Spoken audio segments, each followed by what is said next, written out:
Chapter 1. The Cornfields of Route 9. It happened on a crisp Saturday night in October. I was the designated driver for my group of friends after a massive bonfire party out in rural Illinois. My crew for the night was Liam, Marcus, and Sarah. Now, living in Kankakee County, if you want to go to any real parties or bars, you have to drive down long, pitch-black state highways.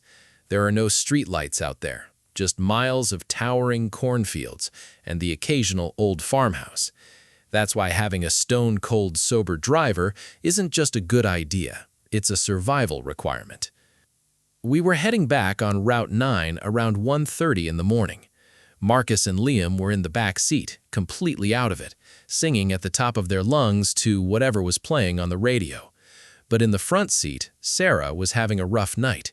She was drunk, hyperventilating, and suddenly started crying that she had to use the bathroom, right now.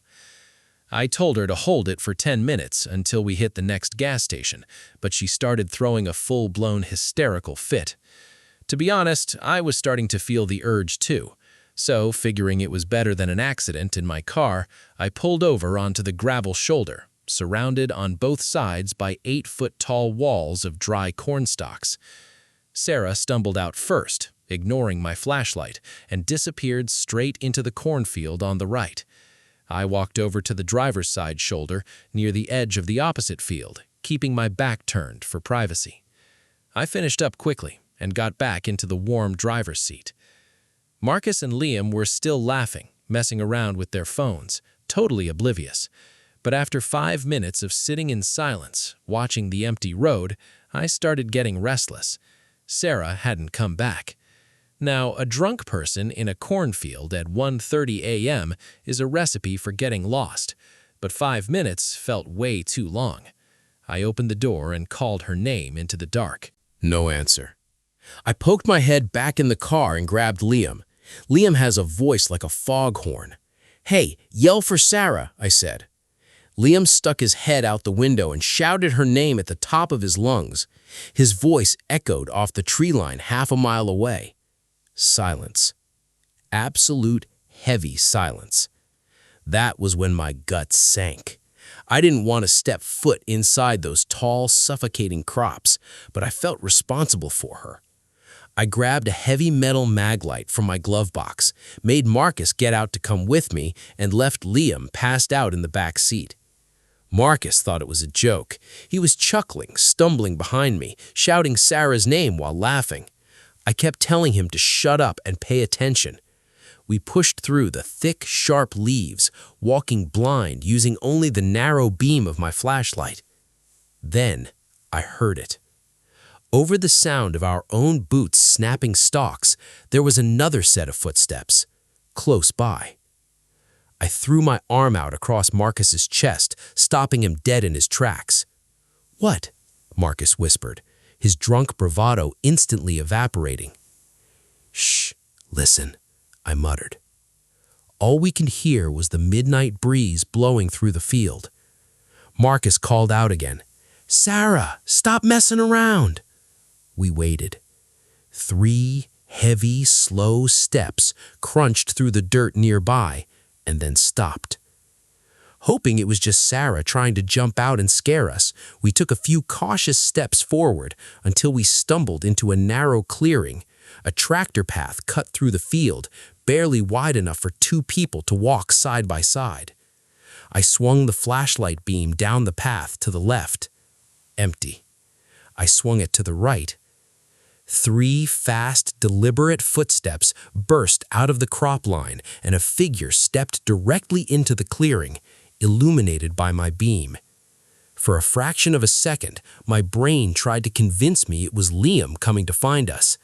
But as the beam drifted up from a pair of mud-caked work boots, I saw him. It was a tall man wearing a filthy denim jacket. His face was obscured by a heavy shadow under a battered cap, but his posture wasn't casual. He was standing fully rigid, staring straight at us, and in his right hand, resting casually by his leg, was a heavy iron tire iron. I didn't say a word. I grabbed Marcus by his jacket, turned on my heel, and sprinted. I don't think I've ever run faster in my life. Stalks slapped my face and cut my arms, but 10 seconds later, we burst out onto the asphalt shoulder. Liam was completely unconscious in the back seat. No help there. Panicking, I slammed my hand on the car horn, letting out long, deafening blasts down the empty highway. I was terrified the man in the jacket was right behind us. I kept laying on the horn until, suddenly, Marcus pointed at the cornfield edge 20 feet down. Marcus was sobbing now. Out of the stalks came Liam, dragging Sarah's limp body across the gravel. I threw the door open to help them. Sarah was out cold, bleeding heavily from a jagged cut across her temple. Marcus and I shoved her into the back seat, and as soon as the doors slammed, I floored it toward the nearest emergency room in Kankakee, 10 miles away. It wasn't until we were sitting in the brightly lit hospital waiting room watching the doctors stitch Sarah's head that Marcus finally spoke. He looked at me, pale as a ghost, and said, "I didn't see her fall in the dark, man. When I found her, that guy was dragging her by her arms into the deep field. He dropped her and ran when you started honking." Sarah woke up an hour later. She needed 14 stitches, and to this day, she has zero memory of stepping out of the car or the man waiting in the dark. 12:17 a.m. According to the bright green digital clock on my dashboard, that was the exact time. I remember reading those numbers vividly because I was driving home from a brutal 12-hour shift at a late-night pharmacy in upstate New York. I was taking Route 17 back toward my home, a lonely 2-lane stretch cut through thick evergreen forests. At that time of night, there are no streetlights, 0 gas stations, and almost no other cars. Plus, the deer out there are massive, so I always kept my speed slow, 50 miles an hour max. As the road curved sharply to the left, my high beams caught a line of bright orange reflection up ahead. It was a row of traffic cones blocking my lane, forcing the road down to a single choke point. Behind the cones stood a solitary figure in a high-visibility yellow vest, holding a flashlight, waving his hand slowly side to side. Further back, on the shoulder, a faint blue light was flashing. I hit the brakes hard, my tires chirping against the cold asphalt. My heart was beating fast from the sudden stop.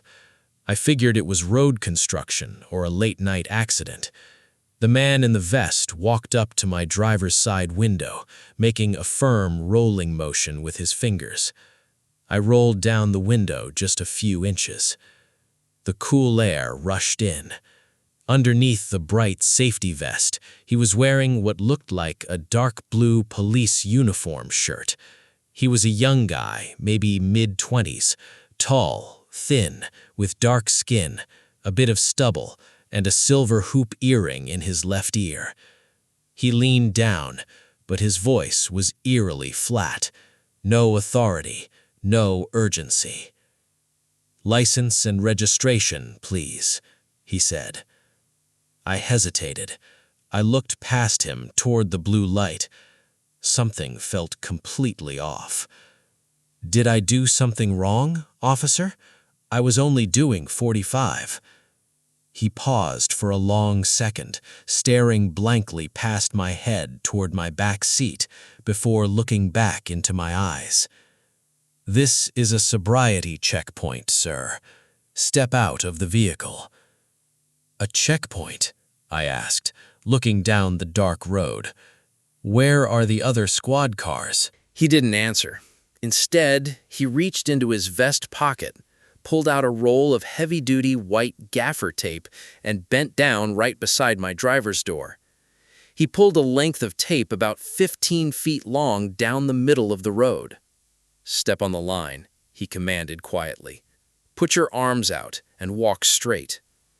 I stepped out, my hands trembling slightly. He stood right behind me, uncomfortably close. I could feel his breath on the back of my neck. I walked the tape line perfectly, proving I was entirely sober. But when I turned around at the end of the line, I got a clear look at his police cruiser. It wasn't a cruiser. It was an old, beat-up 2002 Honda Civic. The blue light wasn't a light bar mounted on top. It was a cheap, battery-powered dashboard strobe light spinning on the roof. And his uniform? It had no department patches, no name tag, no utility belt. "Officer," I said, my voice dropping, "can I see your badge?" The man stopped. He didn't blink. He just stared at me with the emptiest eyes I have ever seen on a human being. "I'll go get it," he whispered. "1 second." He turned and walked toward his car. He didn't reach for a wallet. He bent down through his open driver's door, reaching underneath his front seat. My instincts screamed at me. I didn't wait. I turned, sprinted the 10 feet back to my car, threw myself inside, and slammed the lock button. Through my side mirror, I saw him pop up from his car. In his hand was a black semi-automatic handgun. I slammed my foot to the floor. My sedan surged forward, smashing directly through 2 of his plastic cones. In my rearview mirror, I saw the headlights of his Civic snap on instantly, pulling out to chase me. I drove like a madman, taking twists and turns through the dark hills at 80 miles an hour. As soon as I hit the main highway exchange near Binghamton, I took the exit, pulled into a brightly lit 24-hour truck stop, and called the state police. When the real troopers arrived, they told me they had received 2 other calls that week about a fake checkpoint on Route 17. To this day, I check every badge, twice. This last story happened 2 summers ago while I was driving from Maine to upstate New York to spend a week with my family. I was driving my Jeep Wrangler, and because it was a hot July evening, I had taken the soft top completely off. There's nothing like driving through the mountains with the open air around you, until you're stranded alone in the dark. It was well past midnight, somewhere on a desolate back road off Route 100 in Vermont Green Mountains. Suddenly, my dashboard chimed, and the low fuel light flashed. Now, my gas gauge had been acting up, but my brother, who had borrowed the Jeep the day before, swore he filled the tank to the top. He was lying. Within 2 minutes, the engine started sputtering, jerking, and coughing. The power steering died, and the Jeep coasted to a dead stop on the dirt shoulder, surrounded on all sides by pitch-black forest.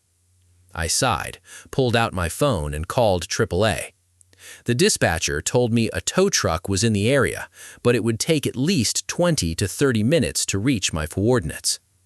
I stepped out of the Jeep to stretch my legs. It was eerily quiet. No highway noise, no distant houses, just the sound of crickets and the wind whispering through the canopy. For 15 minutes, I walked small circles around my car, scrolling through social media to pass the time. Then, I heard heavy footsteps crunching through the deep brush off to the right. The steps were heavy, definitely a large creature. Given where I was, I assumed it was a white-tailed deer or maybe a black bear. I walked over to the passenger side of the Jeep, leaning on the door, trying to peek into the dark tree line to see if I could spot eyes reflecting. Then, out of the darkness, came 2 distinct sounds. I froze. Bears don't clap. "Hello?" I yelled into the trees, my voice trembling. "Is someone there?" Nothing answered. Just silence. Then 3 more claps echoed back. Panic set in fast. I backed up towards the Jeep, keeping my eyes locked on the tree line. Suddenly, a figure shifted from behind a thick oak tree barely 15 feet away. A pale face peeked around the trunk. The eyes were wide, unblinking, and totally devoid of expression, just staring blankly toward my car. I didn't yell. my throat completely locked up in sheer terror. I scrambled into the open-air Jeep, pulled the doors shut, locked them, and rolled up the windows. But as soon as I did, I realized how stupid that was. The roof was off. The back was completely wide open. Lock doors or roll up windows all you want. I was sitting in an open bucket in the middle of the woods. I turned off my headlights, thinking darkness would hide me, but it only made it worse. It was pitch black. I ducked down into the footwell under the steering wheel, shivering, listening to the forest. Footsteps stepped out of the woods and onto the gravel right beside the passenger side. I held my breath, tears streaming down my face, praying they wouldn't look over the low door. Then I heard the metallic clack of my passenger door handle being lifted. The door was locked, but the person didn't try the handle again. Instead, a long, heavy hand reached over the open top of the door frame, feeling around in the dark, until fingers clamped down hard on my shoulder. I lost my mind. I let out a blood-curdling scream and thrashed backward. Instantly, blinding white light flooded the Jeep, accompanied by the loud, roaring rumble of a Ford F-350 diesel engine pulling up behind me. The grip on my shirt let go instantly. I bolted up and looked back. The bright yellow lights of the AAA roadside assistance truck were shining straight through my open Jeep. The driver got out, a massive guy in a high-vis jacket. Whoever was holding on to me had vanished back into the pitch-black Vermont woods without making a sound. I practically broke down crying in front of the tow truck driver. He stayed with me, poured 5 gallons of gas into my tank, and followed me all the way to the nearest illuminated gas station. I never found out who was waiting in those woods, or what they planned to do once they reached inside that open Jeep. If you're ever driving down an unlit back road late at night, keep your doors locked, your gas tank full, and never, ever step into the dark alone.